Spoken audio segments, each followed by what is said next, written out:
As you can see by the rates of this gacha, we are in for a really good time. Hello the internet, welcome back to the Waifus. I'm Sefhi, and today I want to talk about Hoyeon, a Korean MMO that launched recently, and that, as you can see, it's Blade and Soul, same characters, same company, but different art style and gameplay. Instead of doing an MMO with gacha elements, they've done a gacha with social elements, which is different, right? It's different to make an MMO where you see thousands of people and you have gacha elements to make a gacha as a primary way of obtaining characters where you cannot farm gear, so there is nothing really of MMO in here, and then adding some social elements to it. So as you can see, I have some of my JP bros right here, right? We have Shiro, we have James in there, Gogol, etc. You can play with friends, there is guilds, there is parties, etc. But the game, it's your typical auto gacha.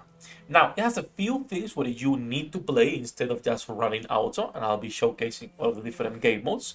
But overall, this is a game that I don't think it has any place in 2024. In fact, the trailer for this game have around 70,000 dislikes versus 1,000 dislikes. It was the video that I've seen with most dislike to like ratio ever. If I can find it, I'll put a picture on top of here. But let's focus on the game itself. We're going to be talking, since this is the first impressions, on the gameplay, the gacha, the shop, the characters, the mechanics itself, and then my final opinions. Also talking a little bit about NC Soft. NCSoft, you all know, is not a well-liked company anyway, and this is not doing them any favors. Now, all that out of the way, what do you guys prefer that I start with on this type of first impressions, since they are always for gacha games, right? Do you guys prefer if I start with the gacha or with the gameplay? I'm gonna start with the gameplay to keep consistency with the other videos, and then you guys tell me what's better. So, gameplay-wise, Sefhi, what can you do with this game, right? Well, there is a lot of things to farm and whatnot. So first of all, you have your daily missions, where you can go here into this spell to do, and you have your daily requests. These daily requests are pretty nice actually, because you can farm shards for your characters, which is good. You can get dupes. Now the problem is that from all of the shards available in this mission, as you can see, this heart, you can only get one. So from all of these shards, you're only getting one. So if you're farming, for example, for my character Yura, or for the other character that I have, Song Young, I have to compete with the other 10 characters in here in order to be lucky, and then you get from 12 to 15. So it's a little bit nice in the sense, yes, you can over time grind them, but the amount of RNG to actually target grind one specific character is non-existent. So you can accept up to 5 of these per day. I'm just gonna accept this. You can also re-roll with normal gold if you wish to target for the specific ones you're looking for. So for example, this character Sefhi I also like. So I can just go and look for the missions that will give me the characters that I'm interested in. That system I like, but I believe it's too much when it comes to how many characters there are in the mission.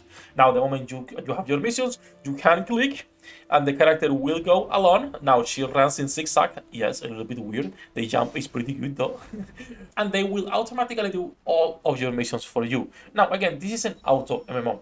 At this point, when companies make this type of game, I will always say the same. It's better if you, instead of making an auto MMO, just make an instance, a normal RPG, like let's say PGR, not PGR because you have to play. Like for example, Aether Gazer, where your teammates can complete the content with you, right? Like a normal instant gacha, instead of making an open world, which makes no sense since it's just a big map. It's not really fully open, right, per se. Gameplay wise, there is not only these missions, of course, there is a lot of objectives per map, per zone, if you will, for completion and extra rewards. There is of course your daily tower, there is of course your daily boss that will drop you equipment. And that's one of my problems as well with the equipment. The equipment on most of these type of gachas is not the traditional MMO equipment where you have your RNG stats and you also have a lot of options to actually acquire them. No, it's boring equipment that if I go escape and I go to characters, right, hero, the equipment, for example, on my Yura, right, gear, that's the gear. It's always the same type of gear for all characters, and you can only get it on this specific type of bosses. You cannot get it. Let me stop this. Please stop auto quest. No. So I completed the mission. automatically. I can just click here and it will give me the rewards. As you can see, from all of the characters that were there, I got the normal one and I got 3. You can get from 3 to 15. That's why I was saying that the RNG to target farm the specific character you're looking for is disgusting. Now, back to the bosses and the gear, like I was saying. Mind training is just use a tower, request the missions that I have, and as you can see, there is a lot more things to do, but they are all limit per day. You cannot do this infinitely. You need to go only for a specific amount of times. For example, this bosses 6 times per day, and you'll get these boring pieces of gear that are the same. When you're making an MMO, and this is the type of gearing system you make, it's fucking awful. It's bad. It doesn't make any sense. So I personally don't like that type of gearing system. I think the game for a couple of days when you are starting to play is pretty good, since you have you will get a lot of resources to actually pool and get characters, but after that, the income for gems, and as you can see by the gacha rates, and we'll talk about that in a second, is really bad. So, gameplay. There is more game modes. Yes, they are decent in the sense of it's an auto MMO battle. It's an auto battler, MMO, social, whatever you want to call it. It's a gacha game, right? You barely have to play unless you're doing those bosses where you actually will need to dodge some of their skills. As you can see, by the way, which I forgot to mention, you only manage one character, but there is 5 in your team, and you will be able to use their skills as support. That's it. You can, of course, use any character as your main character. If you go to team, I can switch my main character, which is Jura right now, and I can put, for example, Hoyeon, right, which is the other character they have. The stats will be based on who your main character is, combined with the other characters. As you can see right there, I'm losing a bunch of stuff. So Jura comes back in. Now Jura might be easily recognizable in the thumbnail by our brothers that play Blade and Soul, because this is Blade and Soul but worse.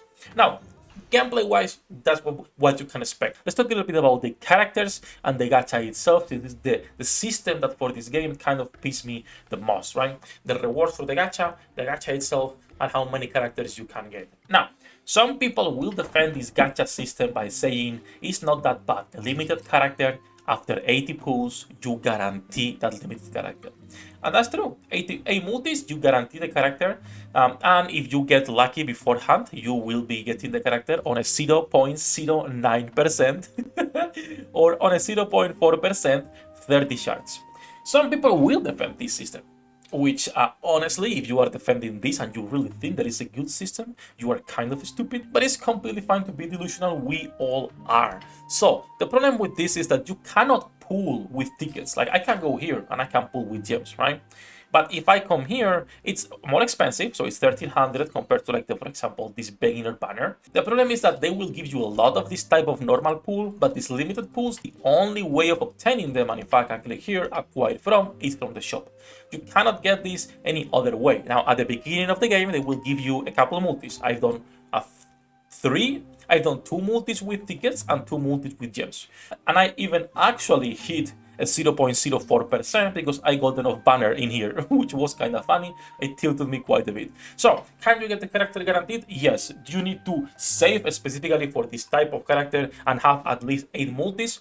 Yes, you will have to. Hitting a 0.09% is almost impossible, okay? Percent of the cap. Now, the other biggest problem with this is not only how expensive it is, even though 8 multis might not seem like a lot, but the gem income is non-existent. When you are starting to play, you will be receiving a lot of pulls. You will be getting a lot of rewards. But after that, there is no daily missions that will give you gems on a daily basis consistently. There is the mission pass, which sometimes will give you pulls, but not gems. As you can see, mission pass, no gems. There is not only this pass, but the Hoyeon log, which is the other missions that will give you some gems depending on where you are. There is, of course, as well, the event lobby, where you have a bunch of different events, which some of them are good. For example, the login calendar will give you a lot of pulls. You can see 2 multis right here and a necessary pet right here. We'll talk about pets in a second as well, don't worry. Now, the problem is the limited events, these 3 limited events, will give you gems, but these are limited to new accounts. After that, you look at the normal events. The normal events, this one for example, does not give gems. This Hoyeon Master does not give gems. This is to develop your limited character. As far as I understand, you need to get there to actually get this. And even if you were to do that, as you can see, you only get, I think at the most is a multi, I believe. But again, this I think is for you if you have the character, not before. And then this one as well, which is exactly the same. No gems in here. The only thing you can get is normal pools.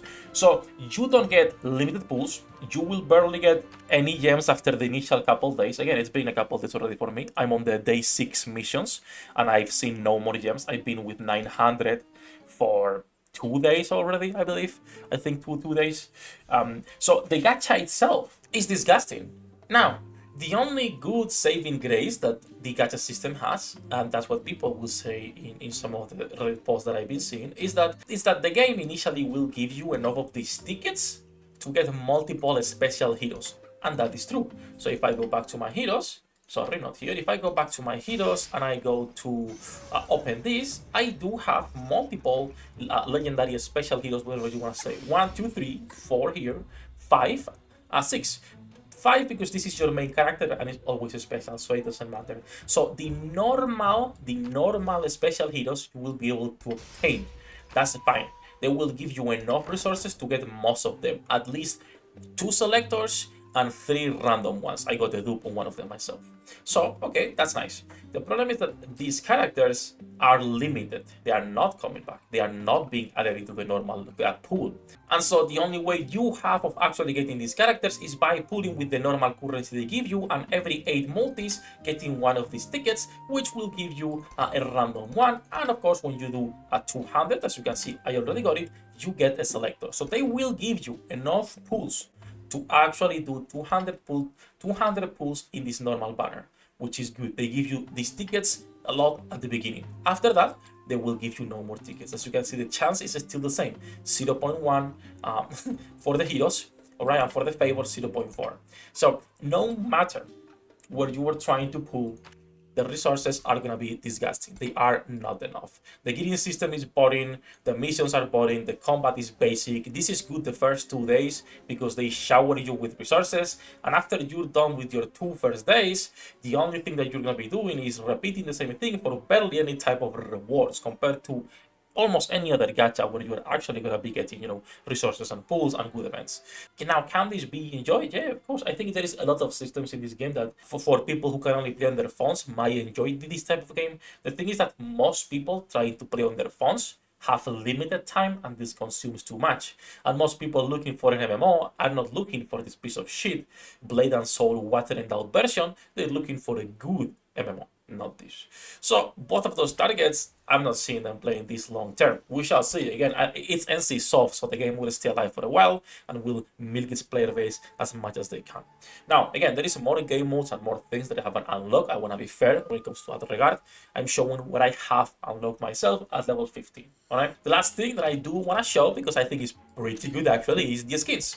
I like the skins. I'm not sure about the price for the skins because some of them, because I need to purchase, and this is Japanese account, which obviously I cannot purchase anything. So some of the skins, as you can see, details, we have a Bayonetta skin right here, if you can preview this, and it looks really, really good. This is something that I would personally buy. It looks amazing. I'm not sure how expensive these skins are, and this is probably what I'll use in the thumbnail to bait people into clicking. But it's one of the only things that I like about the game, the aesthetic. And it's something that not for everyone is going to be enjoying it. I personally like this type of graphics, cartoon-ish, chibi-ish graphics. But the people prefer the normal MMO style, which is more realistic. So all that said, all in all, I'm not even going to be showcasing the normal shop. It's full of disgusting packs, which is the usual normal gacha shop. There is, of course, as well, a free daily pool that can give you, I believe, if I check into the obtain, basically some characters if you get lucky. But this last 30 days, I believe 6 more days, and you only get a single free per day. And this is not 30 days long, meaning you need to be lucky or get a green one. And you will be able to get some resources in here. And you can also spend gems in here, which again, it's already limited enough when it comes to the gems to be spending them in here. All in all, this is a gacha made by basically everyone's favorite, NCSoft. They have made a lot of games that a lot of people keep playing because they really like Blade and Soul, but at the end of the day, most of those games are not that good. Throne and Liberty, we'll wait and see how good it is. Blade and Soul, Aeon, Lineage, the normal one of my first MMOs that I ever played, which they killed constantly. It's clearly that the direction they're going in is disgusting monetization on their MMOs, where you can buy absolutely every type of power for your characters with PvP, of course, while milking their player base as much as they can. It is what it is. Most games do the same thing. I just wanted to showcase a little bit this one. That said, that's gonna be it for my last impressions of Hoyeon. I am gonna be uninstalling this game after the video, and we shall wait for the next amazing drop in the gacha gaming community. All that said, thank you to my patrons for making this content possible. Love you all, bosses. Have a great day. Good luck with your pool dinner dates. I'll see you in the next one. 役立たずは楽園から追放するのみ。ブランとノワールのショータイムです。天地万物を切るとはこういうことだ。